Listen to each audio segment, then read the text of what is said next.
1982, a backhoe is clearing a shallow pond for a housing development near Titusville, Florida. The blade bites into black muck and pulls up a skull. The operator stops. Everyone assumes a murder. Then the medical examiner delivers the first shock. This is no crime scene. The bones are roughly 8,000 years old, 2,000 years older than the Great Pyramid, and when they lift one of those ancient skulls, it is heavy. Too heavy. Because the brain is still inside it, this is the first crack. And the deeper cracks are older, underwater, and were fought over for decades. Let me tell you exactly what came out of that pond, because it should not have survived at all. The place is called Windover. In 1982, it was just a muck pond on a construction site in Brevard County, the kind of soggy nothing a developer drains and forgets. A machine operator named Steve Vanderjagt was clearing it when the bones started turning up in the bucket. He could have kept going. A lot of people would have. Instead, the work stopped, the authorities came, and the medical examiner made the call that changed everything. These weren't recent dead, these were ancient. The developer had a choice too.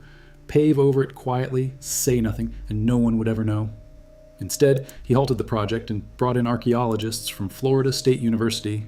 And here's the first thing you have to sit with, because it haunts the entire story that follows.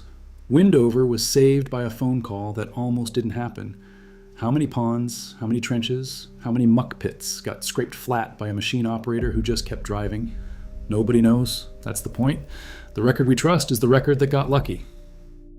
What the team pulled out over the next few years rewrote the idea that early Florida was just a handful of simple wanderers scraping by. They found the remains of 168 people buried at the bottom of what had once been a pond. Men, women, infants, elders up to about 60 years old. And the skulls were wrong. They were too heavy. Common sense said the weight was just packed peat. Then they opened one. Inside was a shrunken, greasy, brownish mass. Not sediment. Brain. Actual human brain tissue, 7,000 to 8,000 years old, folded up inside the skull.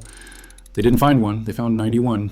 91 preserved brains, some so intact that researchers could still see cell structure under a microscope.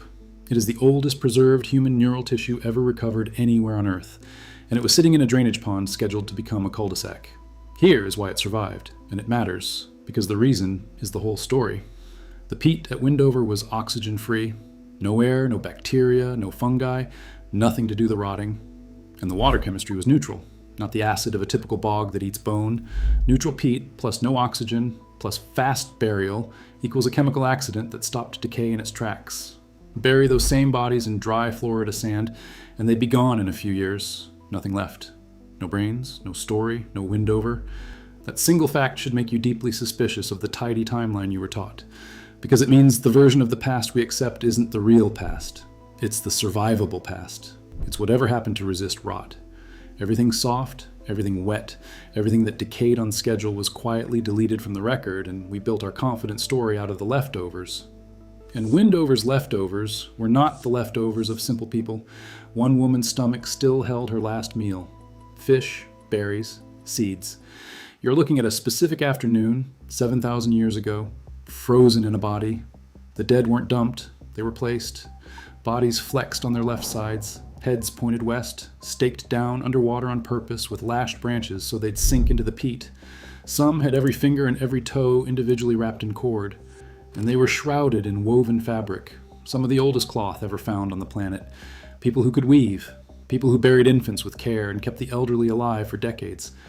There are individuals here who survived crippling injuries for years, which only happens when a community carries its weak instead of leaving them. That is not a primitive band. That is the thing the old model wasn't built to expect. And Windover was accepted, celebrated, put in journals, and on landmark plaques.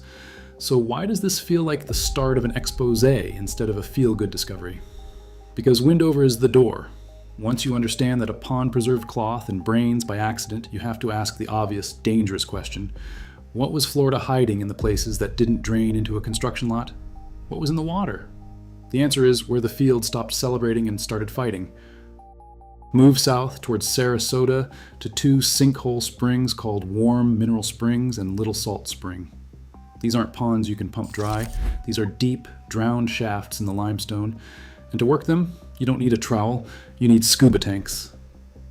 Down in that oxygen-starved water, divers found the same impossible preservation Windover had, a human skull with brain tissue still inside, roughly 10,000 years old, sitting on an underwater ledge. And at Little Salt Spring, a sharpened wooden stake driven through the shell of a giant extinct land tortoise, the animal apparently cooked and eaten right there, around 12,000 years ago. Sit with what that requires. Wood surviving 12,000 years, a hunting weapon, a meal, a moment, all preserved because it went underwater and stayed there. And now the pattern starts to bite. The best evidence of early Florida people wasn't on the land where archaeologists dig. It was underwater, where most of them never look. So when land surveys came up thin and said early Florida was nearly empty, they weren't reading an empty landscape. They were reading the wrong shelf. Absence of evidence was getting quietly promoted to evidence of absence. And the whole time, the real evidence was sitting in the dark under the water, waiting for someone willing to get wet. Then a river gave up a date that the field flatly did not want. In North Florida, the Osceola River, a black, tannin-stained flow where visibility underwater drops to a meter or less. At the bottom, inside a sinkhole, 9 meters down, sealed under 4 meters of sediment, was a place now called Page-Ladson. Divers working in that darkness found the bones of a mastodon, and with the mastodon, stone tools, and cut evidence suggesting the animal had been butchered by people. They dated it. The number came back around 14,500 years. That was not just old. That was old in the wrong place under a model that had no room for it. Because the rule at the time, the wall every American archaeologist ran into, was Clovis first. You need to understand this wall to understand everything that follows. For most of the 20th century, the accepted story said the first Americans arrived about 13,000 years ago, walking down an ice-free corridor from Asia, and that the distinctive Clovis spear points were the calling card of those first people. Clovis was the beginning, full stop. Nothing human came before it. And any site claiming an older date was, by definition, a mistake. Contaminated, misdated, disturbed, wishful thinking. So when Page-Ladson first produced dates older than 14,000 years, decades ago, one of the researchers involved later put it plainly, it was an impossible age for the scientific community to accept at the time. Not wrong, impossible, not allowed. And so the site was, in the words of the people who returned to it, all but forgotten. Underwater, hard to reach, and radioactive to a career. Easier to leave it in the river. It took a new generation of divers and a modern re-excavation to force it back into the light. 71 radiocarbon dates, clean geology, clear stone tools sealed in an undisturbed layer, capped by 4 meters of sediment laid down as the last ice age ended and the sea rose to drown the whole site. Everything a critic could demand. And the lead researchers said it out loud. Even now, there is still a tremendous amount of resistance to the idea that people were here before Clovis. Read that again. Not a debate about one date. Resistance. To an idea. That is not how a neutral machine for finding truth is supposed to talk about its own evidence. This is the moment the story stops being about ponds and starts being about a wall and about the people who got crushed against it. Because Page-Ladson was late to a fight that had already ruined reputations. And the cruelest version of that fight happened in a rock shelter in Pennsylvania. His name is James Adovasio. The site is Meadowcroft Rock Shelter. And what he had was not underwater and not exotic. It was almost boring, and that was its power. Layer stacked on layer of human occupation, some of the cleanest stratigraphy in North America, going down and reaching back past the Clovis Wall. The deepest human traces at Meadowcroft pushed towards 16,000 years and beyond, older than allowed. So the field did what the field does. It didn't just disagree, it came for the site. The objection was elegant and hard to shake. Contamination. Maybe ancient carbon from nearby coal deposits had seeped into the samples and made everything read older than it really was. It's a reasonable thing to check. It is exactly the kind of question good science should ask. But watch what the question became. Adovasio checked. He answered it. He defended those layers for years, then decades presenting the sediment, the dates, the context. And the answer from much of the field was to keep saying the magic word anyway. Contamination. Because contamination is the perfect weapon. You don't have to prove it happened. You just have to say it might have over and over and let the doubt do the work. You never have to destroy the evidence. You only have to call it dirty long enough that no one wants to touch it. He wasn't just arguing for a date. He was arguing against the shape of an entire discipline. And the discipline made him carry that weight for most of his career. That is the human cost nobody puts on the museum plaque. Not a conspiracy. Something more ordinary and more dangerous. Certainty, protecting itself, and using a careful person's own caution against him. One shelter could be isolated, so the field isolated it, and then a site at the bottom of the world made isolation impossible. Monte Verde in southern Chile. A researcher named Tom Dillahay. And here's the part that should feel familiar, because it's the Windover trick again, the same chemical accident thousands of miles away. Monteverde sat under a peat bog, oxygen-free. And so it preserved the things that never survive: wood, hide, plant remains, even what looked like the remnants of dwellings and a child's footprint pressed in clay. All of it dated to around 14,500 years, well past the wall. For years the reaction was the same script: doubt, dismissal, the quiet suggestion that Dillehay had gotten something wrong. He was too far south, too early, too clean. If people were butchering and building in southern Chile at 14,500 years, they had to have entered the Americas thousands of years before that and walked the entire length of 2 continents to get there. The whole Clovis first timeline couldn't survive it. So, in 1997, a group of the most prominent skeptics did something the field almost never does. They flew to Chile to see it for themselves, essentially to debunk it in person, and standing in the dirt, looking at the evidence in context, most of them conceded. Monteverde was real. That was supposed to be the moment the wall came down, and in a sense it did. But watch how it came down, because this is the part that tells you what kind of story this really is. There was no reckoning. No one flew to Pennsylvania to apologize to Adivasio. There was no public accounting of the decades spent branding pre-Clovis evidence as contamination and its defenders as careless. The field didn't collapse and confess. It adjusted, quietly. The textbooks softened their wording. The confident sentence about Clovis being first became a more careful sentence about Clovis being early.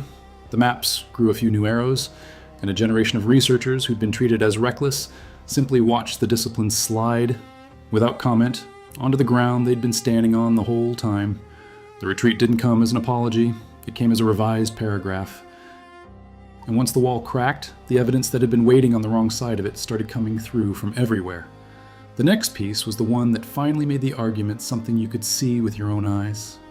Go to White Sands, New Mexico, an ancient dried lake bed, and pressed into what was once soft shoreline mud, then sealed and preserved are footprints, human footprints. Not tools you have to interpret, not molecules you have to trust a lab about. Footprints. Someone walked here, and the tracks tell a story so intimate it stops you cold. There are small prints, children's prints, in places you can see where someone carried a toddler on one hip, set the child down, then picked it up again, the little footprints appearing in a cluster and then vanishing as it was lifted. There are tracks of someone hurrying alongside the giant prints of ground sloths and mammoths. This is not data. This is an afternoon. The footprint lasted far longer than the person who made it. Then came the dates, and the dates were a bomb. The research placed these prints at roughly 21 to 23,000 years ago. That is not just before Clovis. That is deep into the last ice age, at the frozen maximum, when the ice-free corridor these people supposedly walked through wasn't even open. If the dates hold, humans were strolling across New Mexico with their kids, while the door they were supposed to have used didn't exist yet. Critics went straight for the method, and they had a real point. The original dates came from ancient seeds of a water plant that can absorb old carbon and read falsely old. A fair objection. This is where honesty matters. The White Sands dating is genuinely contested, and it is not settled. But watch what happened when the team went back. They dated the site again using entirely different materials, different methods, independent clocks. And the age kept landing in the same deep, impossible range. You can argue with one method. It is much harder to argue with several that refuse to give you the comfortable answer. One footprint trail could be dismissed. This one refused to move, and it did something the molecular arguments never could. It turned an academic fight into an image a child could understand. That is exactly why it's so dangerous to the clean story. And if you think 23,000 years was the edge of the argument, you haven't met the claim most archaeologists still refuse to touch. Southern California, a site called the Cerruti Mastodon. In 2017, a team published in a major journal that they'd found mastodon bones smashed in a particular pattern. Alongside heavy stones, they interpreted it as hammers and anvils, as if someone had been breaking the bones open. The date they proposed was not 14,000 years. It was around 130,000 years. Let me be completely clear, because this is the dangerous edge, and I won't pretend otherwise. Most researchers do not accept this. The mainstream reading is that the bones were probably broken by heavy construction equipment, because the site was found during highway work, or by natural geological forces, not by human hands. The claim is not proven. It is, by the standard of the field, rejected. So why does it belong in this story at all? Because of what its very existence reveals. For most of a century, the argument had a comfortable ceiling. 13,000 years and no serious person went higher. Once that ceiling cracked at Monteverde, once footprints landed at 23,000, the ceiling was gone. Suddenly, a claim of 130,000 years could be published in a respectable journal and taken seriously enough to fight about. If even a sliver of it were ever supported, the old timeline wouldn't bend. It would snap. That's not me saying it's true. It's me pointing out how unstable the old confidence had become that the argument could even be made. And while the dates were fighting, a quieter kind of evidence was doing its own damage from the inside. Not tools, not footprints. Blood. The DNA of living and ancient people started telling a story the single-wave migration model couldn't hold. The clean version was one people, one route, one moment. The genetics said, no. There are signs the ancestors of the first Americans sat isolated for thousands of years, probably stranded in the drowned land of Beringia between Asia and Alaska before pushing south. One wave became a long pause, and then multiple lineages branching in complicated ways. And then came the result nobody ordered. Deep in the genomes of certain groups in the Amazon, researchers found a faint signal that connects them, distantly and strangely, to indigenous populations in Australia and Melanesia. A whisper of ancestry from the other side of the planet showing up in the middle of South America that no one can fully explain. Nobody is claiming a solved answer here. But the family tree refused to stay neat. The DNA wasn't just data, it was ancestry that would not sit still for the textbook. The tool said earlier, the footprints said earlier and made it visual, the bones said stranger, and the DNA said there was never one clean story to begin with. So step back and ask the only question that ties all of it together. If people were this early, this widespread, and this genetically tangled, where is the rest of the evidence? Where did most of it go? Ask the ocean. Here's the model that has quietly replaced the tidy one, and it starts with Windover's lesson. Water preserves and water hides. During the last ice age, so much of the planet's water was locked in ice that the sea was more than 100 meters lower than it is today. The coastlines people actually lived on, the beaches, the river mouths, the rich edges where the first Americans most likely traveled, are now drowned far offshore under the ocean, and that reframes everything.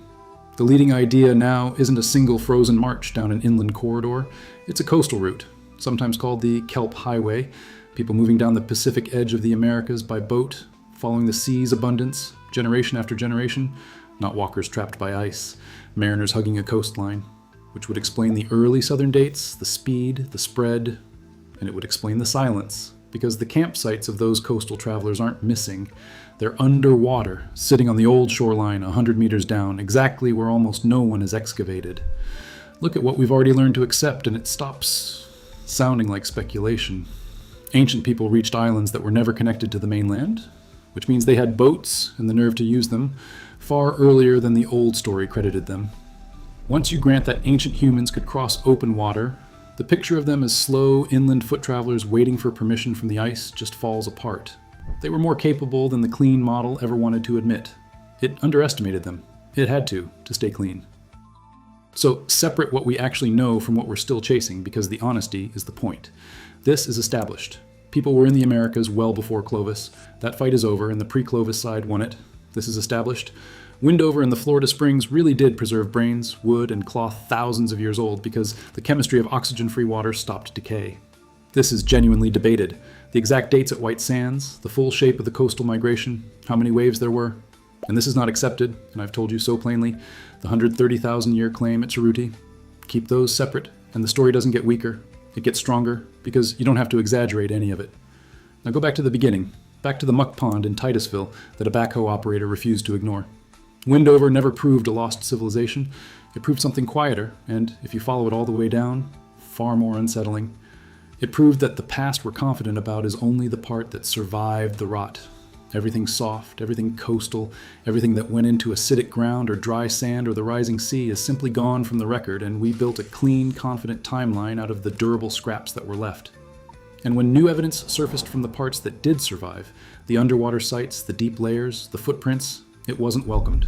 It was doubted, dismissed, branded contamination, and made professionally dangerous to defend until enough of it piled up from too many directions that the wall couldn't hold. Then the field didn't fall to its knees. It edited itself. New wording, new arrows, softer sentences, and not one word of apology to the people who'd spent their careers being right too early. The old story of the first Americans wasn't stupid. It was built from the evidence they had. But it was too clean, and cleanness became a comfort, and comfort became a wall, and the wall did real damage before it quietly came down. Remember one last detail about Windover? They only excavated half of that pond. The rest, more bodies, more brains, more cloth, more of a story we've barely started reading, is still down there in the black peat, deliberately left in the dark for a future that might understand it better. And it is not alone. The old coastlines are still out there under 100 meters of seawater, holding the campsites and the crossings and the answers, patient and drowned and mostly unlooked for. The ground gave up a secret it was never supposed to keep. The water is still holding the rest. And the clean version of who we were and how far back it goes gets smaller every time someone is finally willing to go looking in the places the old map told them were empty.